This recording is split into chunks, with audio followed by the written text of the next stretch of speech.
اور دین میں اس کو شامل کر لیا گیا ہے، اس طریقے سے اس کو بھی ایک بدعت کہا جا سکتا ہے۔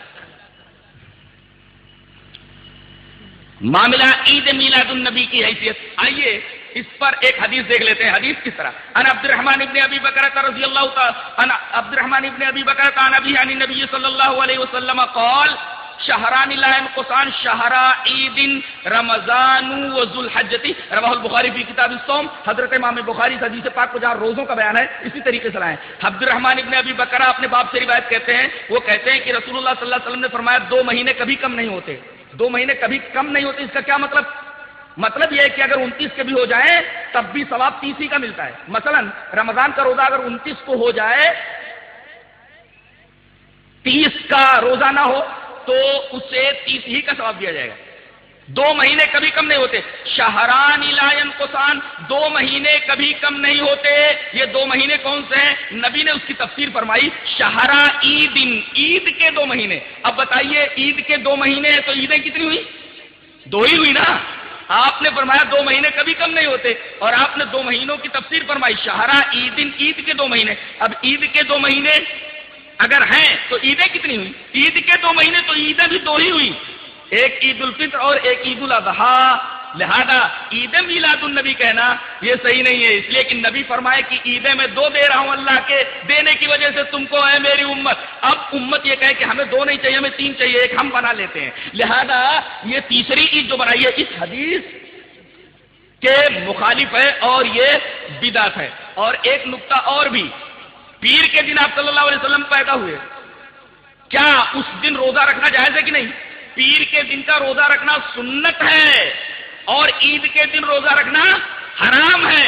لہذا اگر نبی کریم صلی اللہ علیہ وسلم کی پیدائش کے دن کو، میلاد نبی کو، رسول اللہ صلی اللہ علیہ وسلم کی پیدائش کے دن کو عید مان لیا جائے تو عید کے دن تو روزہ رکھنا حرام ہے، جبکہ نبی کریم صلی اللہ علیہ وسلم کی پیدائش پیر کے دن ہوئے، پیر کے دن روزہ رکھنا سنت ہے۔ اس طرح نبی کریم صلی اللہ علیہ وسلم کی پیدائش کے دن کو عید کہنا درست نہیں ہے۔ اس حدیث کی روشنی میں عید میلاد النبی کا رد ہوتا ہے۔ جہاں تک قبروں کے اوپر چراغ جلانا اور پھول ہار وغیرہ چڑھانا اس کا جو معاملہ ہے، اس سلسلے میں میں آپ کے سامنے 3 حدیثیں پیش کرتا ہوں۔ پہلی حدیث، ان ابی حیاج الاسدی قال قال لي علي الا ابعثك على ما بعثني عليه رسول الله صلى الله عليه وسلم۔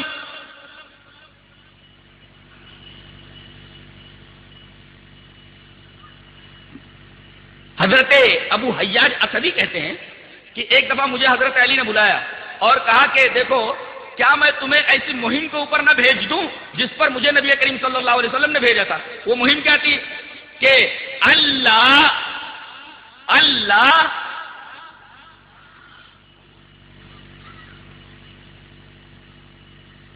تمثالاً الا تمسہ، کہ کوئی اگر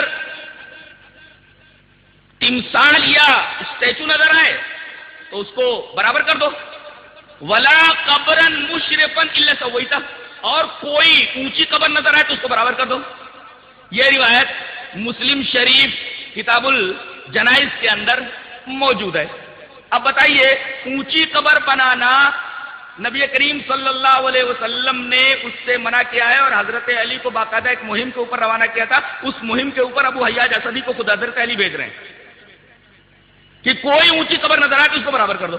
اسی طریقے سے ایک روایت حضرت امام مسلم حضرت جابر سے کتاب الجنائز کے اندر لائے، وہ دیکھیے، وعن جابر رضی اللہ تعالی عنہ قال نہى رسول اللہ صلی اللہ علیہ وسلم ان يجسس القبر وان يقعد علیہ وان يبنى علیہ، رواہ مسلم کی کتاب الجنائز۔ حضرت جابر ابن عبداللہ فرماتے ہیں کہ منع کیا رسول اللہ صلی اللہ علیہ وسلم نے کہ قبروں کے اوپر چونا کاری کی جائے، اسی طرح قبروں کے اوپر بیٹھا جائے۔ بیٹھنے کا 2 مطلب، ایک تو قبر کے اوپر آدمی بیٹھ جائے قبرستان میں جا کر کے، اور ایک ہے وہاں مکان بنا کر کے مجاور بن کر کے بیٹھ جائے۔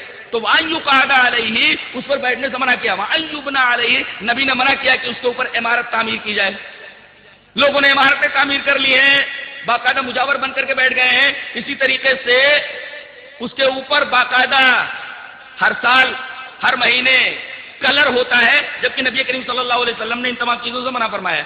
اس سلسلے میں ایک حدیث پاک اور آپ کے سامنے رکھ دوں. حدیث اس طرح ہے, وعن ابن عباس رضی اللہ تعالی عنہما قال لعن رسول اللہ صلی اللہ علیہ وسلم زائرات القبور والمتخذین علیہ المساجد والسروج, رواہ ابو داود فی کتاب الطہارہ. حضرت ابن عباس رضی اللہ تعالی عنہما فرماتے ہیں کہ رسول اللہ صلی اللہ علیہ وسلم نے لعنت فرمائی ہے قبر کی زیارت کرنے والی عورتوں پر, کہ وہاں جا کر کے قبر والوں سے کچھ مانگیں, اور ان کے اوپر بھی لعنت فرمائی ہے جو قبروں کے اوپر مسجدیں بنا لیتے ہیں, اور ان لوگوں کے اوپر بھی لعنت فرمائی ہے جو قبروں کے اوپر چراغ جلاتے ہیں.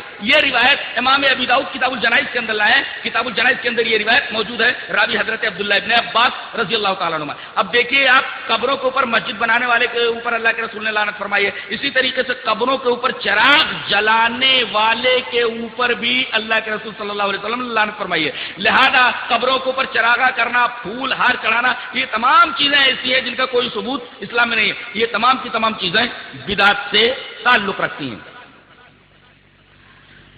جہاں تک معاملہ صلاۃ و سلام کا ہے, اس سلسلے میں آپ کے سامنے ایک حدیث پاک پیش کرتا ہوں. حدیث اس طرح, وعن ابی ہریرہ رضی اللہ تعالیٰ عنہ قال قال رسول اللہ صلی اللہ علیہ وسلم لا تجعلوا بیوتکم قبورا ولا تجعلوا قبری عیدا وصلوا علی فإن صلاتکم تبلغنی حیث کنتم, رواہ ابو داؤد فی کتاب المناسک. حضرت امام ابی داؤد اس حدیث پاک کو جہاں قربانیوں کا بیان ہے, اس حدیث پاک کو ایسے ہی لائے. راوی حضرت ابو ہریرہ ہیں. حضرت ابو ہریرہ فرماتے ہیں کہ رسول اللہ صلی اللہ علیہ وسلم نے ارشاد فرمایا کہ تم لوگ اپنے گھروں کو قبر مت بناؤ. غور فرمائیں, اپنے گھروں کو قبر نہ بناؤ. اس کا کیا مطلب؟ اس کے دو مطلب ہیں. ایک تو یہ کہ جیسے قبروں کے اوپر نماز پڑھنا جائز نہیں ہے, تو اس طرح مت کرو, اپنے گھروں میں بھی نماز پڑھا کرو. یعنی جیسے قبروں کے اوپر نماز نہیں ہوتی تو ایسا مت کرو, اپنے گھروں کو قبر مت بناؤ, اپنے گھروں میں نماز پڑھ لیا کرو. ایک مطلب تو یہ ہوا لا تجعلوا بیوتکم قبورا, اپنے گھروں کو تم قبر مت بناؤ. تو ایک مسئلہ تو یہ معلوم ہوا کہ قبروں پر نماز نہیں ہوتی, اور دوسرا مسئلہ یہ معلوم ہوا کہ ساری نمازیں مسجد میں نہیں پڑھنی چاہیے بلکہ گھروں کے اندر بھی نمازیں پڑھنی چاہیے. دوسرا ٹکڑا ولا تجعلوا قبری عیدا, میری قبر کو عید مت بنانا. غور فرمائیے کہ عید نہ بنانے کا کیا مطلب ہے. آپ نے اس ٹکڑے کے اندر کیا کہنا چاہا ہے؟ عید کے اندر ہم کیا کرتے ہیں؟ عید کے اندر ہم نہاتے ہیں, دھوتے ہیں اور اچھے اچھے کپڑے پہنتے ہیں, بچوں کو نہلا دھلا کر کے اچھے اچھے کپڑے پہناتے ہیں, ہماری عورتیں نہا دھو کر کے جو ہے اچھے اچھے کپڑے پہنتی ہیں, اور اس کے بعد پھر عیدگاہ جاتی ہیں. اگر اس طریقے کا معاملہ کسی قبر